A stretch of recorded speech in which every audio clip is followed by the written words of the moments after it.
I'm Chrystal Penney. I am a lawyer with Hergett Law in the heart of Wolfville. My primary areas of practice include estate planning and property law, and I've been doing this for about 7 years now, and the firm has been around for over 20 years. What's inspired me to be engaged with the community regarding estate planning is seeing the unfortunate side when people have not prepared and realizing how important it is to prepare. So I have done a number of presentations for senior safety groups, palliative care units, agricultural groups, other community organizations to help spread the word so that it can help prevent problems, help people minimize the burden on their loved ones, and to help protect themselves as well as their families. In terms of estate planning, part of estate planning does involve what we call elder law. So this is a broad range of topics that affect seniors, and many seniors are the ones preparing their estate planning. So it's been important to try to keep on top of those issues and incorporate that into our legal practice so that we can best protect seniors for their legal and estate planning matters. When preparing your estate planning, one of the main documents that people will be preparing is a will. In terms of a will, one of the biggest concerns people tend to have is whether or not their estate is going to need to go through the process of probate or not. Probate involves a probate court dictating a number of processes and procedures that need to be followed by your executor. If you have a will, this does not mean that your estate will not have to go through that probate process. However, it does make it much easier and cheaper as well. When looking at probate, it's really determining what your assets are and what types of assets require probate. And a will and estate planning can help minimize the burden of that process, as well as sometimes even prevent the need for that process. So when looking at a will, that's something that you should bear in mind and consider when you're preparing a will. When you're preparing a will, another big question you should think about is who you want to manage your estate. This will be your executor, also known as your personal representative. The personal representative is the person who will follow your will, distribute your assets, pay your bills, do your tax return, and do all that's necessary to complete the administration of your estate. It's important to choose someone that you fully trust to carry out those tasks. It does come with a lot of power, and it does come with a lot of responsibility. You want to make sure that they have the time to do this and that they are willing to do so. It's important to have that conversation with the person you're thinking of naming to ensure that they are willing and able to do so. When preparing a will, one of the top considerations people have is whether or not their estate is going to need to go through the probate process or not. Having a will does not necessarily mean that your estate will not have to go through the probate process. The process is determined by what types of assets you have. For instance, property and financial accounts held in just one name, so not held jointly and not designated to a specific beneficiary. Certain assets can't or shouldn't be held jointly or designated, and it does make it all the more important to have a will to make sure that the process for probate will be easier. So if you can't avoid the probate process, having a will makes it a lot easier for your executor and personal representative, and it does make it often much cheaper to go through that process. There are times when someone will potentially take control of your assets and not distribute them per your will. So you want to make sure it's someone that you absolutely trust to do that. So you want to make sure your loved ones are protected, your assets are protected, and to try to avoid conflict as much as possible. When it comes to naming your executor, you can name as many alternates as you wish. So you can name person A to act. If person A can't, then person B, and then if not person B, then person C. This does also help protect your estate, because if the person you've named is not willing to act or can't act, if they've passed away before you, their life circumstances have changed and they're not willing to act, having those backups in place will really make a big difference. In terms of your will, assets that we would be looking at as part of that process of preparing a will can include assets that perhaps would be referenced in the will, but that we're actually trying to keep out of the estate. So those assets include assets you can name a specific beneficiary for. That includes a tax-free savings account, a registered retirement savings plan, or a RIF, a registered retirement income fund once it becomes one, life insurance, and segregated funds. These assets can name a specific beneficiary so that the funds will go directly to them without probate taxes being payable and without it triggering that probate requirement for those assets. As part of your will drafting process, if you have any registered education savings plans, such as for a grandchild, you'll want to make sure that you reference that in your will. If you don't name a person to take over the registered education savings plan in your will, the default is typically that the account has to be collapsed. It's not what people want. They don't want it to be collapsed. They want it to continue on, and whenever it's actually needed, the funds will be there for those education purposes. If you name someone in your will, such as your executor, or let's say a family member of the grandchild or whoever is benefiting, they can then take over that account, continue to add to it. They will have the flexibility to basically determine what's best for that account, rather than it having to be just collapsed. So important to consider that as part of your will drafting as well. In addition, when drafting your will, you'll want to look at what assets you have that are jointly owned or potentially will be jointly owned. As part of the estate planning process, some look at the option of putting certain assets into joint names to avoid probate taxes or to make things easier and prevent potentially the probate process from being necessary. There are pros and cons to naming someone on as a joint owner of property and financial assets. It's important to get proper tax advice and legal advice before you proceed with that. If you do decide to go forward, it's a good idea to have in your will a reference to what assets are joint. This ensures that the person that you want to receive those assets upon your passing will receive them. For instance, there's a relatively new rule that says if you own something jointly with someone other than a spouse, so this could be a sibling, a child, a grandchild, the default is that when you pass away, it does not automatically pass to that other owner. It's held in trust for your estate, and it has to be typically frozen if it's a financial account.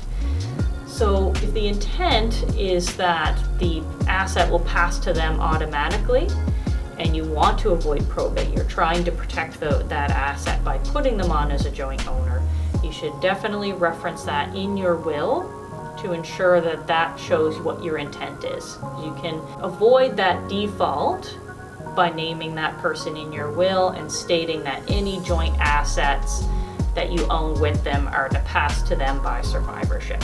It's important to look at those joint assets when preparing your will to ensure that your currently joint assets will pass the way you want them to, and any future ones that you're planning on putting into joint names will also be covered off as well. As part of your will, one of the bigger parts of this process is deciding how your assets will be distributed. When distributing your assets, there's a number of considerations that you should take into account. One is that you want to ensure that there is enough funds to cover your expenses. In particular, funeral and related burial costs are important to understand ahead of time roughly how much that's going to be and how much liquid cash your estate is going to have in order to pay that. Some people have significant assets and are comfortable that that can be paid, but they may not be liquid assets. For instance, they could be properties that you want to be kept in the family. It's important to look at that and potentially do a prepaid plan or some other pre-planning to ensure that your loved ones are not going to be saddled with that burden of having to come up with the funds for those costs. So important to consider that when you're deciding how to distribute your assets. Another consideration as part of drafting your will is considering who you will be including in the distribution of your assets.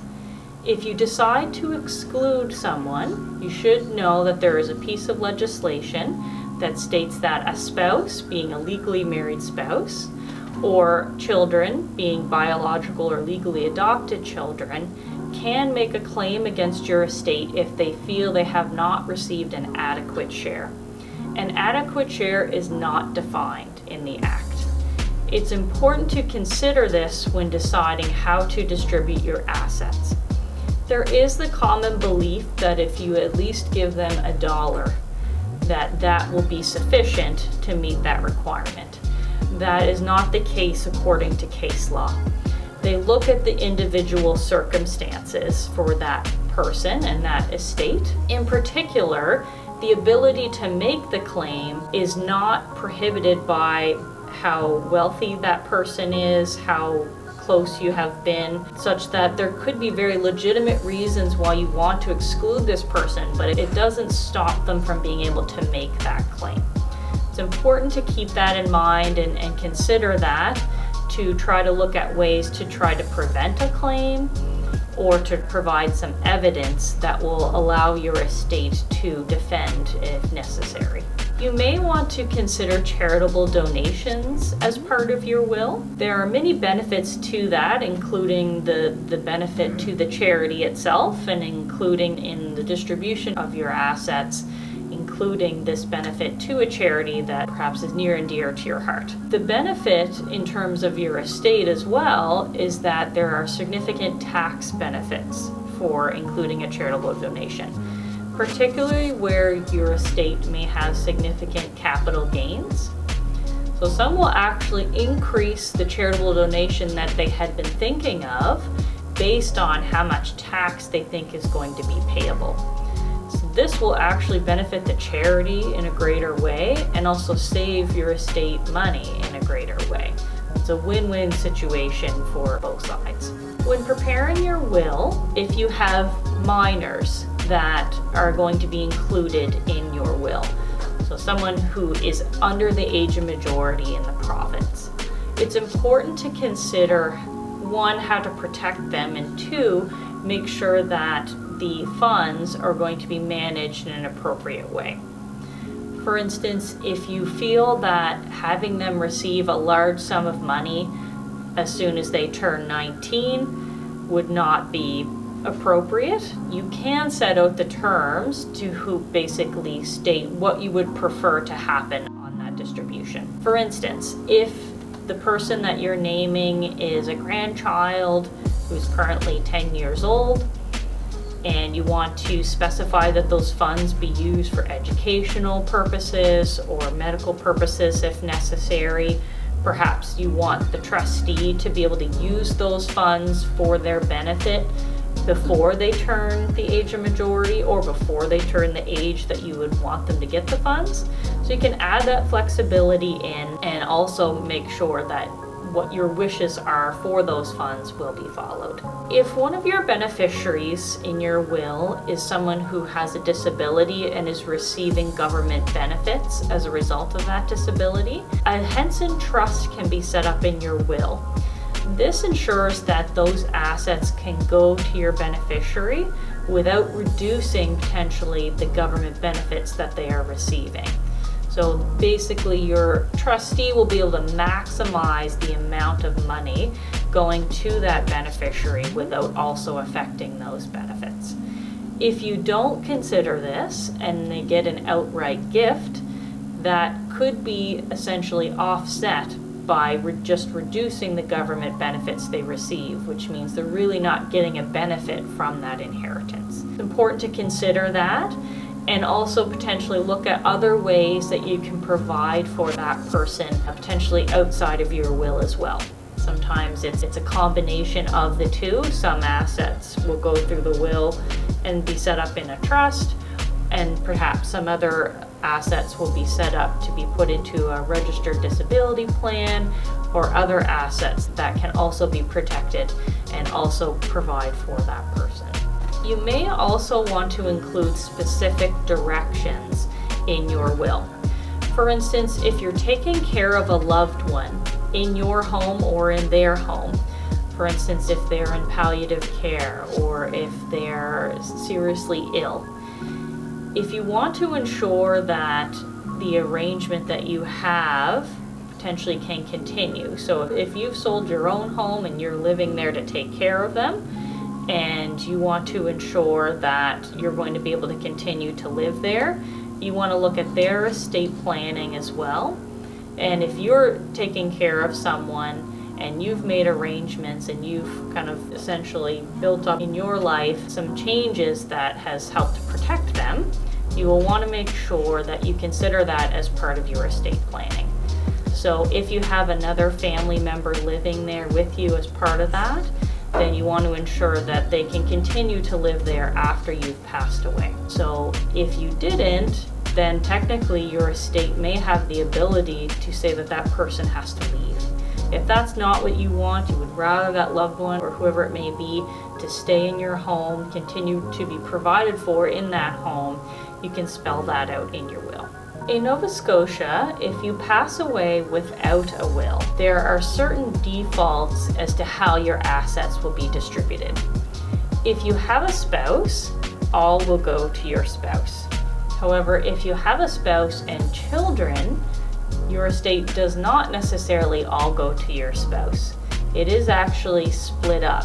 So if you have one child, your estate would be the first $50,000 or the matrimonial home to your spouse, and then the remaining 50% to your spouse, and then 50% to your child. If you have more than one child, it's the first $50,000 or matrimonial home to your spouse, plus 1/3 to your spouse, and the remaining 2/3 amongst your children. Typically, this is not what people want because it means they have to split their assets before the second spouse has passed.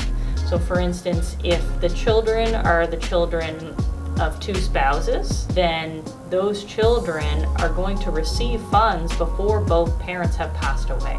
In many cases, some children will waive the right to those assets, but there are certainly times when children do not want to waive that interest and want their funds at that time. This could cause issues because your estate would then have to liquidate assets, including property, potentially other important property to a family, and give those funds and proceeds to those children. If you pass away in Nova Scotia without a will and you don't have a spouse or children, your estate would then go to your next closest level of heirs. There are some people who don't have family that their assets can be passed on to. In that case, the assets go to the government. If you are in that scenario, a lot of times people will want to look at some other option. So some will say, well, if it's not going to go to family, I'm not going to bother preparing a will or estate planning documents. However, there could be a charity that you would like to have inherit those funds instead of the government, or there could be a close friend or neighbor who has helped take care of you over the years. So it's important to have a will to set that out so that if the default, according to Nova Scotia law, is not what you want, that you set out in your will what you do want. When you pass away and your executor is looking at what you have for debts, it's important for them to consider the hierarchy of debts for an estate. For instance, CRA and income taxes typically come first. Once those are paid, the funeral home, executor's fees, and legal fees would be next. If there's a mortgage secured against a property, then that can be secured specifically against that property and they can collect against that. Other debts may be potentially not needing to be paid if there's not enough funds to pay those. So if once those other debts are paid, there's not enough money left, then they are lower priority and potentially would not get paid. It's important for your executor to know that, such that they don't end up paying those debts first, as they may be encouraged to pay those debts by the creditors and to pay those quickly. But if they pay those out and they don't have enough money to pay out the higher priority creditors, they may then be personally liable for that amount.